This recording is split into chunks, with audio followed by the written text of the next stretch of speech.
ભારતીય સેવા મંડળ ભુજ દ્વારા યોજાયેલ કાર્યક્રમ સંસ્થાના અધ્યક્ષ શ્રી રશ્મિકાંત પંડ્યાએ તથા સંસ્થાના ઉપપ્રમુખ પ્રજ્ઞેશભાઈ છાયાએ અહેવાલ અંકનું વિમોચન કર્યું હતું. સ્વાગત અને સંસ્થાએ કરેલ કાર્ય બાબતે મંત્રી શ્રી અનિલ ગાંધીએ જાણકારી આપી હતી.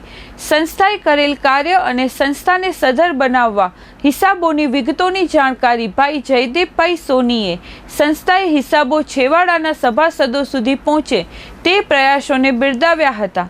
આનંદરાય સોનીએ અંકમાં શું સમાવેશ કર્યો છે તેની જાણકારી આપી હતી. વેલજીભાઈ મચ્છરે તથા જીતેશ મણિયાળે સંસ્થાની આવનારા દિવસોમાં સંસ્થાને શું સુધારા સંસ્થાના વિકાસ અર્થે કરી શકાય તે સૂચનો કર્યા હતા. જગદીશ પંડ્યા, AK શેખે, હિતેન્દ્ર રાવલ, દિવ્યાબેન ગાંધી તેમજ ફાલ્ગુની પંડ્યાએ વ્યવસ્થા કરી હતી. આભાર વિધિ અને સૂચનો પ્રજ્ઞેશ છાયાએ કર્યા હતા.